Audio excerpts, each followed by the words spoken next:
ओम शांति। एक बाबा मिले मधुबन में, तो कितना वंडरफुल गीत है ये। अगर हम सारे कल्प में हर एक सीन देखे, चाहे सत्ययुग, त्रेता, द्वापर और कलयुग, और इसमें भी संगम युग, तो सारे कल्प के अंदर 5000 साल का जो चक्र है, इसके बीच में हम देखें कि सबसे जो पावरफुल सीन कहो, फोटो कहो, वो कौन सा है? जैसे हम बाबा को देखते हैं, ब्रह्मा बाबा का फोटो देखते हैं, तो बाप दादा का जो फोटो है हम देखते हैं अभी दीवारों पे, ये सबसे बड़ा पावरफुल फोटो है। क्यों? क्योंकि ब्रह्मा बाबा अकेला नहीं है, कौन है साथ में? शिव बाबा। और इसी में ही संसार की सारी जो उलझने हैं, चाहे सारे धर्म में कहो, दुनिया के हर चीज, जो भी मनुष्य मात्रा की बुद्धि में जो भी है, अगर ये समझ जाए कि ये बाप दादा है, तो इस गाने में हम देखते हैं कि एक बाबा मिले मधुबन में, है ना, शिव बाबा उनके तन में। तो ये अगर ये उलझने अगर सुलझ जाए, तो संसार के सारे जो प्रॉब्लम कहो, जो युद्ध कहो, अनेक चाहे सोशल कहो, धार्मिक कहो, जो भी प्रॉब्लम है सब कुछ सॉल्व हो जाएंगे। इतना बड़ा महीन है ये इसका अर्थ। क्योंकि जो भी भक्त है, संसार के सारे भगत कहो, मनुष्य कहो, जो बाबा की खोज में सारे तरफ भटक रहे हैं, अगर वो समझ जाए कि बाप और दादा है, बाप दादा है, तो संसार में उनके हर एक के जीवन में सुख ही सुख हो जाएगा। तो हम कितने बड़े भाग्यवान आत्माएं हैं कि हम लोगों ने इन आंखों द्वारा बाप दादा को देखा है। हम देखें कि यज्ञ की हिस्ट्री में शुरू में जब यज्ञ स्थापन हुआ, तो कितना वंडरफुल था कि बाप साकार में बाबा था, और बाबा की, शिव बाबा की 15 होती थी, तो कितना वंडरफुल था, सभी के सामने था। तो पहले जैसे हम अभी के जो दिनचर्या में हम अमृतवेला था, हम करते हैं अभी, पहले अमृतवेला नहीं करते थे। एक बार एक दादी ने अनुभव सुनाया कि बोले हम शुरू में, बिल्कुल शुरू में ज्ञान की जो शुरुआत हुई, तो हम लोग समझते थे कि जल्दी सुबह उठ के बाबा को याद करना चाहिए, तो हम बैठते थे, तो बाबा मना करता था, बच्चे नहीं ऐसे नहीं, बाप तो सब आपके सामने हैं, बाबा को याद करने की क्या जरूरत है, आपके सामने बाबा सदा साथ है, तो पर्सनली स्पेशल बैठ करके याद करने की जरूरत नहीं है, बाबा उस समय मना करता था। लेकिन जैसे जैसे संख्या बढ़ती गई, मिक्स होते गए सब कुछ, वैरायटी टाइप की आत्माएं, तो बाबा ने वो सिस्टम चालू किया अमृतवेले का। तो कितना ना साकार में जो आदि रतन थे, हमारे दादिया थी, उनका कितना बड़ा भाग्य है कि बाप दादा साकार में फ्रंट में रहते थे और सहज याद रहती थी। जैसे जैसे समय बीतता गया, एक एक चीज़ ऐड होती गई। फिर बाबा जब, ब्रह्मा बाप जब अव्यक्त बना, पर दादी के तन में बाबा आने लगे। तो कितना ये दो जो सारे, देखो अभी हम दूसरा एक फोटो देखते हैं, किसका? कृष्ण का। भले वो सुखदायी है लेकिन कल्याणकारी नहीं है। आज के मुरली में बाबा ने कहा कि संगम युग ही है, सतयुग ऑस्पिशियस योग नहीं कहेंगे, कल्याणकारी युग नहीं कहेंगे, संगम को ही कल्याणकारी युग कहेंगे। तो जो बाप दादा का जो फोटो है ना, ब्रह्मा बाबा का जो फोटो हम लगाते हैं, ये कैसा है? कल्याणकारी फोटो है। दुनिया में कोई भी फोटो ऐसा जिसको हम फोटो को ये दे कि बहुत सुंदर है, खराब है, कलर बताएंगे, जैसे वैरायटी उसकी विशेषता बताएंगे, लेकिन बाप का जो फोटो है, ब्रह्मा बाबा का, बाप दादा का, वो कैसा है? जैसे बाबा बोलते हैं ना, संगम कल्याणकारी है, वैसे बाप का फोटो भी कल्याणकारी है। दुनिया में सारे कल्प में ऐसा कोई भी फोटो नहीं है जो कल्याणकारी हो, जिससे मनुष्य को अनुभव हो। तो बाबा ने, तो शुरू में हम बात कर रहे थे कि देखो शुरू में साकार में बाबा कैसे सामने रहता था, तो हर एक को शक्ति कहो, बाबा के गुण कहो, इस गाने में जो बताया बाबा ने कि कैसे बाबा हर एक को रूहानी शक्ति का अनुभव कराते थे। तो अभी क्या हुआ, समय बदलता गया। फिर दादी के तन में जैसे बाबा आने लग गया तो हर एक को पर्सनल मिलते थे, हर एक को अनुभव होता था। अभी क्या हो रहा है, और समय बदल गया है ना। तो हम कितने बड़े भाग्यवान आत्माएं हैं कि कहाँ बैठे हम, मधुबन में।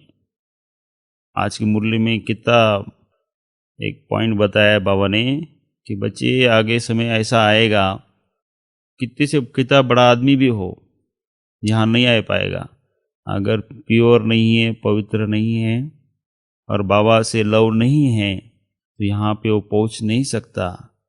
तो ये जो मधुबन की धरती है, तो बाबा के हम कितने मैं तो धन्यवाद मानता हूँ बाबा का कि देखो बाबा अभी भी हमारे ऊपर मेहनत कर रहा है। कितना समय हो गया, भले हम लेट आए हैं लेकिन बाबा अभी भी हमको सुधार रहा है। अर्थात याद जो है ना हमारी अव्यभिचारी बन जाए, इसलिए हमको अच्छी तरह से इस राज को समझना है। तो अपन एक बार मुरली में कहा था कि बाप दादा जो कंबाइंड रूप है, इसके ऊपर सोचना भी, विचार सागर मंथन करना भी बाबा की जैसी याद है, क्योंकि इससे हम बहुत सारे चीज़ें समझ सकते हैं। देखो आज की मुरली में बाबा ने फिर से कहा कि इस ब्रह्मा बाबा से पहले शुरू में ब्राह्मण बच्चे भी रीस करते थे, उल्टा सुल्टा बाबा को भी बोल देते थे, लेकिन अभी वो वैल्यू अभी समझ में आती है उन लोगों को। तो भी अभी पछताते हैं कि वे देखो हमने कितना रॉन्ग, उस समय साकार की बात है। तो देखो कितना ना वंडरफुल है। तो अभी जो समय चल रहा है, अभी बदल गया समय है ना। अभी क्या करना है, उस समय बाबा कर जो साकार में थे तो रिस्पेक्ट कोई रखता था, कोई नहीं रखता था। जो नहीं रखते थे वो अभी पछताते हैं कि उनका भाग्य है ना नीचे गया, दुर्भाग्यशाली बने। और जो बाबा की साकार में उन्होंने रिस्पेक्ट रखा, तो अभी हमारा क्या पुरुषार्थ रहेगा, हम कैसे रिस्पेक्ट रखें बाबा को। जो बाप हमें श्रीमत देता है वैसे कि वैसे ही फॉलो करना, क्यों मानना, कहेंगे कि हम रिस्पेक्ट दे रहे बाबा को। क्योंकि बाप देखो कितना ना हमारे ऊपर मेहनत कर रहे, दोनों मेहनत कर रहे हैं। अभी देखो हम बीच बीच में देखते हैं कितना बाबा बीच बीच में संदेशों द्वारा ने एक संदेश लाते हैं हमको सुधारने के लिए कि बच्चे ऐसे नहीं ऐसे करो, ऐसे नहीं ऐसे करो, अब ऐसा करो, ऐसा करो। कौन देगा इतनी पालना। तो इतनी हम श्रेष्ठ धरनी पे बैठे हैं, मधुबन धरनी में, तो उसका हमको एक्यूरेट फ़ायदा उठाना है, बिल्कुल एक्यूरेट। आज की मुरली में और एक पॉइंट था, अगर आप यहाँ रहते हुए भी अगर बाप की श्रीमत पे नहीं चलोगे तो क्या बनोगे, हाँ, दासियों की भी दास है ना। आज की मुरली में था, उसमें भी बाबा ने और एक पॉइंट अच्छा बताया। कोई दास दासियाँ होती है, कोई रिस्पेक्टफुल रहती है, कोई रिस्पेक्टलेस रहती है। मुझे बाबा ने आज डेफिनेशन बताया, मुझे इतना। तो इसका मतलब है कि हमको अच्छी तरह से समझना है, स्वयं को पहले समझना पड़ेगा, तभी हम बाप और दादा दोनों कंबाइंड रूप है। इस गाने में कितना बाप दादा का जो कंबाइंड रूप है और उसका महत्व, उससे मिलने वाले अनुभव, उससे होने वाले हमारे फायदे और जीवन भर सारे कल्प। आज की मुरली में और एक पॉइंट बताया बाबा ने कि बच्चे ये एक जन्म का घाटा और फायदा नहीं है, ये जन्म जन्मांतर का घाटा और फायदा है। इसलिए पहले स्वयं को हमको समझाना पड़ेगा, पहले स्वयं को स्वयं से ही बात करना पड़ेगा कि देखो मैं कहाँ हूँ, किधर हूँ, है ना। दिशाज बाबा ने कहा पंडित नहीं बनना है। तो इस गहराई में स्वयं ही स्वयं को महत्व समझना है, मधुबन का महत्व समझना है। इजी नहीं लेना है, लेकिन बात क्या होती है, बीच बीच में हम परचिंतन, प्रदर्शन और प्रदोष इससे भटक जाते हैं इसके वजह से। इसलिए पहले सोचिंतन और फिर बाबा का चिंतन, तो ये बात आएगी, ये तभी ये बात बुद्धि में बैठेगी। इसलिए हमको रिस्पेक्टफुल रखना है बाबा से, हमको रिस्पेक्ट बाबा का रखना है। जैसे बाबा ने आज मुरली में कहा कि पहले बाप से भी रीस करते थे, तो अभी हमको क्या करना है, हमको जो बाबा बोलता है वैसे के वैसे ही फॉलो करना है। लेकिन वो हम तभी कर पाएंगे जब हम रोज़ मुरली सुनेंगे। इसलिए बाबा ने कहा कि बच्चे इतना बड़ा बाबा मिला है, तो ये जो अनुभव हमसे बाबा से होता है, संसार में कभी भी कल्प के कोई भी समय में, चाहे हम सत्युग में कृष्ण के साथ भी बैठेंगे, चलेंगे, उठेंगे, घूमेंगे, फिर भी जो अनुभव है, जो बाबा के नयनों से हम रूहानी शक्ति का अनुभव करते हैं, वो इसी समय होता है। इसलिए हम जब मधुबन में आते हैं तो कितना ना बड़ा भाग्य है हमारा। देखो, मैं अनुभव सुनाता हूँ।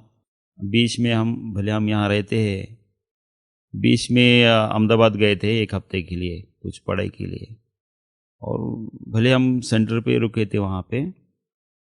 फिर से जब वापस आए ना, तो फिर मैंने, भले 1 हफ्ता रहे, 1-2 दिन नहीं, 1 हफ्ता रहे, तो जो यहाँ अनुभव होता है बाबा के साथ कि हम बैठते, उठते, चलते, और भले हम सेंटर पे थे, ऐसे नहीं बाहर थे, लौकिक में तो नहीं, सेंटर पे भी थे, फिर भी जो है ना बहुत फर्क है।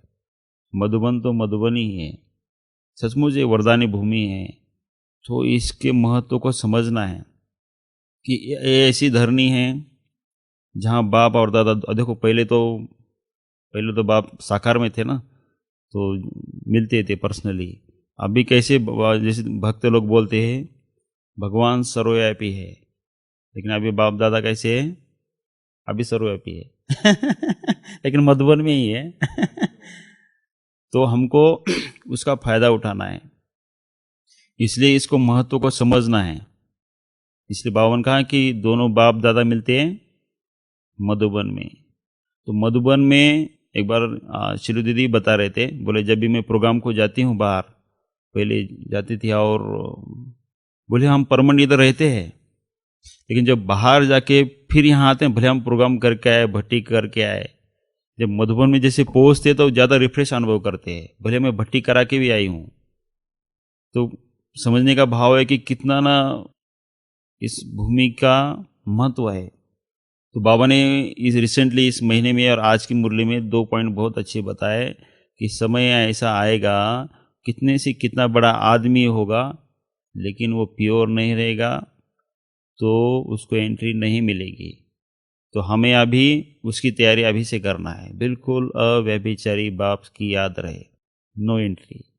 तो समझना, देखो अभी हमें कोरोना में अनुभव बाबा ने करवाया है कि कोई भी घर के बाहर नहीं जा सकता, हॉस्पिटल से भी पांडव पर नहीं आ सकता है भले 2 किलोमीटर दूर है। अभी हम बाहर गए थे लोग, हाँ, पांडवन वाले भी बाबा के कमरे में भी नहीं जा सकते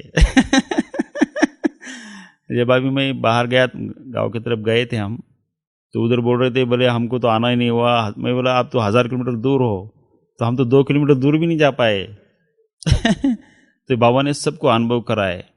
तो ऐसा समय बाबा ने कहा आएगा, तो उसकी तैयारी अभी से करना है। इसलिए तो उसका एक ही आधार है, जैसे एक ही आधार क्या है, अव्यभिचारी याद। लेकिन ये तभी जुड़ सकता है, कब जुटेगा, जैसे इस गाने में आप गहरे में जाओगे ना, तो उसमें एक ही जो आखिरी जो सार मिलता है कि बाप को अच्छी तरह से आपको पहचानना है, पूरी अच्छी, ऐसे नहीं कि भावना से, भाव और भावना दोनों है ना, ज्ञान और समझनी है, दोनों का समझ है। आज का वरदान में ये पॉइंट यही मेन था, बैलेंस। तो तभी हम बाप को जान पाएंगे। अच्छी तरह पहले स्वयं को जानना पड़ेगा, क्योंकि बहुत गहरा ज्ञान है, ऊपर ऊपर का बिल्कुल नहीं है। क्योंकि हमारे भी जो दृश्य जन्म के संस्कार है, किसी के साथ हिसाब किताब है, यानी एक विकार है ना। आज की मुरली में बाबा ने फिर से माया की महिमा की कि कितनी प्रबल है ना। तो कहने का भाव है कि हम करेंगे तो नेचुरल होता जाएगा, फिर बाप की मदद भी मिलती जाएगी। इसलिए बाप दादा को, कल हम ऐसे सोच रहे थे इस गाने के बारे में, तो एक पॉइंट बहुत अच्छा आया कि देखो हमारी लाइफ कितनी सिंपल है और इजी है, कुछ नहीं है। कैसा है कि मैं और बाबा बस, और कुछ है ही नहीं, सिंपल लाइफ है बिल्कुल, नो टेंशन। लेकिन थोड़ा सा भी इधर उधर कुछ होता है तो फिर टेंशन है। इसलिए सिंपल लाइफ, जैसे बाप, देखो ब्रह्मा बाबा के तन में बाप आता है, शिव बाबा और ब्रह्मा बाबा, बस दोनों ही हैं और कुछ नहीं है इसमें। वैसे ही जैसे हम सोच रहे थे कि मैं और बाबा बस, दूसरा कुछ है ही नहीं है, बस बात खत्म।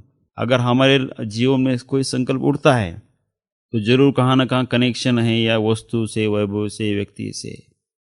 तो ऐसे हमको भी, जैसे बाप दादा दोनों कंबाइंड हैं, वैसे हमको भी ये सीख मिलती है कि हमको भी ऐसा सिंपल रहना, इजी रहना है। देखो हम जैसे सोचते हैं, देखो आप दुनिया में सबसे महापापी कौन था, ब्रह्मा बाबा ही था। बाबा ने कहा था कि भले ही बहुत बड़ा भक्त था, लेकिन उसने कि देखो कितना मेहनत किया, देखो वंडरफुल है। बाबा ने कैसे इजी शरीर, कितना पुरुषार्थ किया, इजी कैसे इजी शरीर छोड़ा। तो एक सोचने की बात है, हम तो उनसे थोड़ा सा कम पाप किए होंगे ना, भले ही पापी हम भी पतित बने हैं।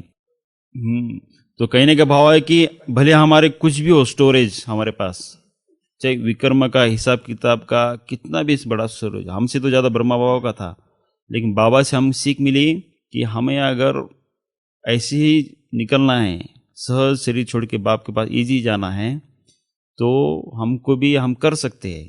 कहने के भाव कर सकते हैं, क्योंकि हमारे जो हिसाब किताब के खाते सिंपल नहीं है, सादे सुदे नहीं है, बहुत बहुत डेंजरस है। तो इसके लिए इसलिए हमको ये समझना है ना, बाबा से अच्छी तरह से लगन लगे। ये तभी होगा जब हम स्वयं को पहचानेंगे, स्व स्थिति में रहेंगे और बाबा को अच्छी तरह से पहचानेंगे। अब देखो ये इस गाने में था कि बाप दादा दोनों है ना मधुबन में मिलते हैं, लेकिन अभी कैसा समय बदल गया है ना। तो अभी क्या करना है, अभी कहाँ मिलेंगे बाबा, मधुबन में तो मिलेंगे, लेकिन अभी वतन में मिलेंगे। इसलिए अभी उसका अनुभव करने के लिए, क्योंकि हमको तो इस गाने में देखा होगा रूहानियत का भी अनुभव होता है, शक्ति का भी अनुभव होता है, और जन्म जन्मांत का आधार वो तभी अभी अनुभव कर पाएंगे जब दिल द्वारा बाप दादा के पास हम जाते हैं वतन में। तो सचमुच देखते हैं जैसे समय बदल गया ना, बाबा का जैसे वरदान नेचुरल सबको मिला हुआ है। अभी पहले इतना नहीं था, लेकिन मैं अभी देखता हूँ जैसे हम नीचे जाते हैं बाप को, मुझे जब समय बाप दादा के मिलन का जो डेट रहती है उन्हें हम पर्सनली जाते हैं नीचे, सभी हज़ारों लोग वहाँ बैठते हैं। तो भले हम वीडियो में देखते हैं, लेकिन प्रैक्टिकली ऐसा अनुभव होता है कि सचमुच बाप आए हुए हैं, बाबा आया हुआ है, और सबको वैसे अनुभव होता है बिल्कुल प्रैक्टिकली। तो नेचुरली सबको ऐसे वरदान, बुद्धि में से जैसे वरदान मिला हुआ है सबको, कि आप कभी भी बाप के साथ वतन में, सूक्ष्म वतन में जाके अनुभव कर सकते हैं नेचुरल। पहले इतना इजी नहीं होता था, लेकिन अभी बहुत इजी सबको अनुभव होता है, क्योंकि समय अनुसार बाप का वरदान भी मिलता है। इसलिए पहले वो अनुभव करने के लिए, क्योंकि हमको यही समय है, ये समय जाने के बाद देखो कल और परसों 2 दिन एक एक भाई ने शरीर छोड़ा। आपने सुना होगा, बहुत पुराने भाई लोग थे है ना, जितने उन्होंने प्राप्ति किया उतना ही उनके पास स्टोरेज है। तो हमारे पास अभी भी समय है, बाबा ने हमें अभी भी रखा हुआ है, तो क्यों नहीं हम, क्योंकि ये समय जैसे जैसे लोगों का समय है ना साधारण है, लेकिन हमारा साधारण नहीं है, एक जन्म का नहीं है। जैसे हम सोचते हैं किसी के बारे में कि भाई अभी तू जितना करना है कर ले, वो तो एक जन्म का, क्यों अगले जन्म के लिए, बस बात खत्म। तो हमारा तो पूरा कल्प, आधा कल तो सतयुग और त्रेता में रहेंगे ही रहेंगे, लेकिन द्वापर और कलयुग में भी बहुत अच्छे रहेंगे हम। आखिरी में ही हम बहुत दुख पाएंगे थोड़ा सा कलयुग के एंड में, लेकिन हमारा पार्ट बहुत श्रेष्ठ है। लेकिन उसका एक ही आधार है कि बाबा के साथ जो कंबाइंड रूप है, जैसे बाप दादा कंबाइंड है, हमारा भी बाप से कंबाइंड रूप रहे। लेकिन ये तभी है, इसमें पुरुषार्थ तो गहरा है और मेहनत भी है, ऐसा नहीं है। लेकिन कल्प पहले भी हमने किया था, इसलिए हम कर सकते हैं। पहले हम खुद को वही समझा पाएंगे कि अगर हम कल्प पहले वाली ही है और फिर से हमको ही करना है, हम ही थे और हम ही रहेंगे, तो हिम्मत आती है, क्योंकि सिंपल चीज़ नहीं है ये। लेकिन हम कल्प पहले वाले हैं ऐसे समझ के चलेंगे, तो हम भी बाप दादा, जैसे बाप दादा कंबाइंड रहे, वैसे हम भी बाप के साथ कंबाइंड रहे। तो हमें इस गाने में एक विशेष पॉइंट वही था कि अभी हमें अनुभव करना है, अभी कर सकते हैं और बाद में नहीं कर सकते। अभी मैं ऐसे सुनाता हूँ, जैसे अभी बीच में मैं यशोदा दिन जैसे शरीर छोड़ा ना, तो बीच बीच में भोग लगाते थे। तो वैसे एक बार खोला, मोबाइल खोला यूट्यूब पे, उनको दोपहर को शायद 12:30 बजे भोग लगाया। तो ऐसे में देखा तो संतीसी बहन ने उनको सुनाया, दादी आपके लिए भोग लाया है हमने। तो मेरे लिए भोग लाया है, मैं तो अभी संगमिक तो नहीं हूँ, मैं तो संगमिक में नहीं हूँ, मैंने तो चोला छोड़ दिया, पाठ बदल गया, भोग लेके मैं क्या करूँ। मुझे कहने का भाव था कि दादी का कहना था कि अभी मैं तो संगम युग पे नहीं हूँ ना, शरीर छूटा, मेरा पार्ट चेंज हो गया। लेकिन हम आत्माएं जो अभी है यहाँ पे ये सुन रहे हैं, अभी हम संगम युग पर है। ये समय गया, न हम बाबा से कनेक्शन जोड़ सकते, न अनुभव कर सकते, न रूहानी शक्ति, न प्यार, कुछ नहीं है। जो भाग्य बनाने का जो सिस्टम है वो नहीं होगा, बिल्कुल नहीं होगा, भाग्य बनेगा ही नहीं है। शरीर छूटा, बात खत्म। मुझे कहने का भाव है कि वो समझो आप, विनाश कभी भी हो, उसका समय अपना है समय, लेकिन इस शरीर का विनाश कभी भी हो सकता है। लेकिन जितना समय हम इस शरीर में बैठे हैं तब तक क्यों नहीं हम बाबा से कनेक्शन जोड़े, जो बाप जैसा बोलता है वैसा हम करते चले। क्योंकि ब्रह्मा बाबा ने, मम्मा ने, दादियों ने अपना अपना भाग्य बना करके उड़ गए। इतना श्रेष्ठ भाग्य बनाया, इतना विश्व महाराजन बने, तो हम तो कुछ तो भी प्राप्त करें। अभी जो हम भले हम लेट आए हैं, लेकिन इसका एक ही आधार है कि हम बाबा से अच्छी तरह से इंटरनल कनेक्शन अच्छा रहे। लेकिन हाँ, बीच में आता है देहाभिमान आएगा, आने के विकार आएंगे, लेकिन हम कल्प पहले वाले थे, है और फिर से बनेंगे, ऐसा समझ के चलेंगे तो हो सकता है। तो इसलिए हमें क्या करना है, बाबा से सदा, बाप दादा की जैसे दृष्टि में सदा रहना है, समाये हुए रहना है। ये तभी होगा जब हम समझेंगे कि मुझे बाप दादा सदा देख रहे, सदा देख रहे। क्योंकि देखो, हमारा भाग्य बनाने के लिए, देखो हमारा आधा कल्प का भाग्य है। जब हम लोग की पढ़ाई पढ़ते थे, हम बताते हैं कि जैसे डॉक्टर बने हैं, तो हम जब आपस में डिस्कस करते, हमारा टीचर बताता था, हमको बहुत लगता था कि देखो हमारे पेट में जो कुछ भी रहो, प्रोफेशनली स्टेबल रहने के लिए लाइफ में, तो कुछ हमका जो टीचर्स हमको बताता था, आपको डॉक्टर बनेगा तो ये, इंजीनियर बनेगा तो ऐसा होगा, आप कुछ पढ़ाई करो, मेहनत करो, तो किसी के सामने हाथ फैलाना नहीं पड़ेगा। तो इसलिए ये तो फिर भी हम कितने मेहनत करते थे, बहुत मेहनत, रात दिन मेहनत करते थे, पढ़ाई पे ध्यान देते थे। ये तो आधा कल्प कहो, आधा कल्प किसको बोलते हैं, और उसमें कुछ भी नहीं करना है आपको। जैसे आज की मुरली में बाबा ने कहा, वहाँ पे सदा श्रेष्ठ कर्म ही हो, क्योंकि माया नहीं रहेगी। वो जगह ऐसी है, सतयुग त्रेता ऐसी जगह कि वहाँ माया नहीं रहेगी। देखो हम अभी है तो कभी बाबा की याद रही तो हमारे से अच्छे कर्म होते, नेचुरल हो जाते, और थोड़ा सा भूल जाते तो नीचे ऊपर हो सकता है, कभी माया भी काम करा लेती है। तो ये नीचे ऊपर संग में पे होता है। लेकिन वंडरफुल बात यह है कि सतयुग में आप बाबा की याद में भले वहाँ पे नहीं हो, लेकिन माया नहीं रहेगी, फायदा हो रहेगा। इसका मतलब है कि वहाँ दुख नहीं मिलेगा आपको। जगह ऐसी वंडरफुल है सतयुग, स्वर्ग, वहाँ पे नहीं मिलेगा, माया नहीं मिलेगी। तो बाप कहता है कि बच्चे अभी ऐसा समय है, तो ये जो समय अभी चल रहा है, तो हमारा पुरुषार्थ एक ही रहे। एक बार दादी की बात बहुत अच्छी मुझे लगती, जान के दादी की, एक हॉबी रहे, है ना। कौन सी हॉबी रहेगी, जैसे किसी को पेंटिंग की हॉबी रहती है ना, किसी को ड्राइविंग की हॉबी रहती है, हर एक हॉबीज रहती है। तो ऐसी हॉबी रहनी चाहिए कि बाबा से शक्ति जमा करने की हॉबी रहनी चाहिए। जो बाप इतना ऑलमाइटी अथॉरिटी है, नेचुरली हॉबी रहती है ना किसी किसी को, जैसे भाषण करने की हॉबी रहती है, वैरायटी टाइप की हॉबीज रहती है। तो अभी वो तभी हमको शक्ति हमारे अंदर जमा होगी जब हमारे दृष्टि में बाप और दादा दोनों रहेंगे। क्योंकि हमको ब्रह्मा बाप भी साथ दे रहा है, क्योंकि इतना एक्चुअली भले बाप है, लेकिन शिव बाबा से हमारा कनेक्शन कैसे रहे, कैसे हम वर्षा पाए, कैसे हमको स्वयं को सुधारे, इसके लिए बाप ब्रह्मा बाबा हमको, हमारे लिए देखो अभी भी मददगार बनता है। देखो हमको कभी भी कुछ प्रॉब्लम होता है लाइफ में, आते प्रॉब्लम नहीं आता ऐसा नहीं है, तो फिर भी बाप दादा दोनों हम कितना सहयोगी बनते हैं, लौकिक कहो अलौकिक कहो, कहाँ पे भी कहो। तो ऐसे समय पे ऐसे जो कंबाइंड रूप है बाप से मिला है हम लोगों को, तो उसका कितना ना हमको फ़ायदा उठाना चाहिए, पूरा फ़ायदा उठाना चाहिए। लेकिन ये तभी होगा जब स्वयं ही स्वयं पर अटेंशन रहेगा, श्रेष्ठ श्रीमत पर चलते रहेंगे। इसलिए एक तो हमको क्या करना है, बाप दादा कंबाइंड रूप कैसे है इसके गहरे में जाते रहना, कैसे बाप आता है, कैसे हमको मुरली सुनाता है। एक बार हमको दादी का नाम मालूम नहीं, अभी भी है, वो अभी बताते हैं कि शुरू में हम जब बाप यज्ञ में आए तो हमको बिल्कुल ही नहीं था। हाँ, मम्मा और बाबा की जो पालना थी उसी के प्यार में इतने थे कि हमको चलते गए, लेकिन हम समझ नहीं पाए कि भगवान इसके तन में आते। अभी रियलाइज हो रहा है, बोले 20-30 साल के बाद रियलाइज हुआ कि अरे वाह वैसा है। लेकिन हाँ, पालना में उड़ते थे, योग भी लगाते थे, लेकिन जो रियलाइजेशन है ना, ऑलमाइटी बाप आता है, वो ज्ञान सुनाता है, ये बाद में धीरे धीरे 30-40 साल के बाद मालूम पड़ा। जैसे बाबा ने कल परसों के साथ मुरली में कहा है कि बाप को पहचानने में भी बहुत समय लगा, सबको लगा, ऐसे नहीं, मम्मा बाबा सभी को लगा, दादियों को बोला कि धीरे धीरे शुरू में तो कुछ मालूम सिर्फ अट्रैक्शन था। तो ये समझने की बात है, ये जो बाबा की पॉइंट है ना, 8-10 साल शायद बाबा ने कहा मुरली में, तो हमको भी समझना है कि मैंने पूरा जाना कि नहीं, देखना है पहले। हाँ, भले हमको अनुभव होता है, बाबा बोलते भी, प्रैक्टिकली बाबा की मदद भी अनुभव करते हैं, लेकिन मैंने कितने परसेंट बाबा को जाना है और अपना बनाया है और उसको मैं यूज़ करता हूँ, इसमें भी परसेंटेज है। इसलिए तो इतना पद है ना, वैरायटी पद है। अगर अच्छी तरह से पहचान करके लाइफ में उतारेंगे तो पद ऊंचा है, लेकिन पहचानने में हम नीचे ऊपर होता है, क्योंकि हर एक की अपनी अपनी बुद्धि है।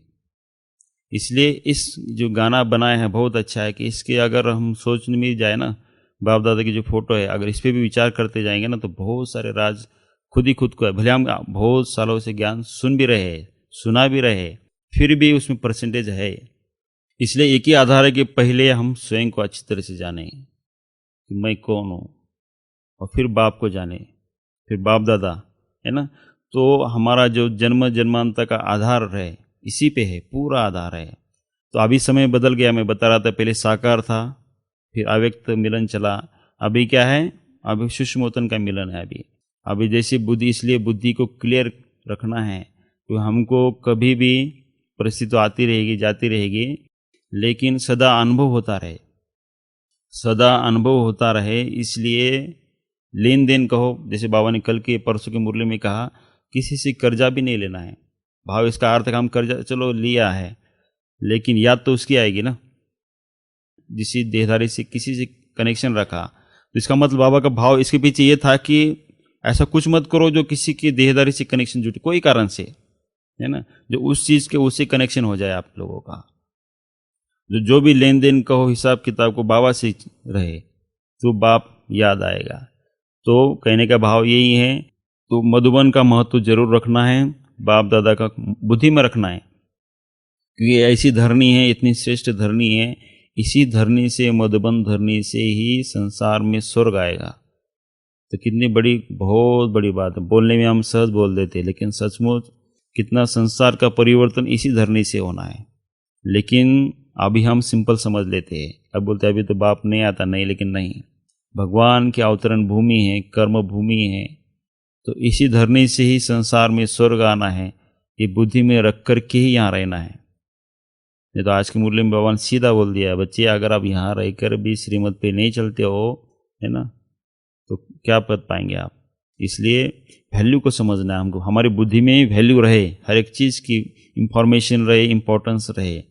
नहीं तो ऐसे नहीं, हम तो रहते हैं, अच्छा है, मुझे समझते, हर एक समझते हैं, लेकिन पूरा समझना है, तभी हम आगे बढ़ सकते हैं। इसलिए जितना हो सके अव्यभिचारी याद रहे। आती बातें याद आती, मुझे बात आती है ना, प्रॉब्लम आएंगे, हिसाब किताब भी आते हैं, देहधारी के साथ जो भी हिसाब किताब वो भी आएंगे, परिस्थिति आएंगी, लौकिक कहो अलौकिक कहो, लेकिन हमको आज मुरली में कहा ना, बाप कितना मेहनत करता है, बच्चों बुद्धि को निकालता है, बच्चों की जो बुद्धि जहाँ जहाँ अटकी हुई है उधर से निकालता है। तो हम जो बाप दादा दोनों हमारे ऊपर कितनी ना मेहनत कर रहे हैं। तो कहने का भाव है कि हम भी पुरुषार्थ करके स्वयं ही स्वयं को सुधारना है। कोई सुधरे हुए नहीं है यहाँ पे कोई, लेकिन सुधार रहे, परसेंटेज है ना। इसलिए बाबा ने कहा ना, आज पंडित भी नहीं बनना है, सीधा बोल दिया। इसलिए खुद ही खुद को सुधारने का कोशिश करते रहना, इसी में ही कल्याण है। और बातों में हमको अभी जाना नहीं है, समय बदल गया।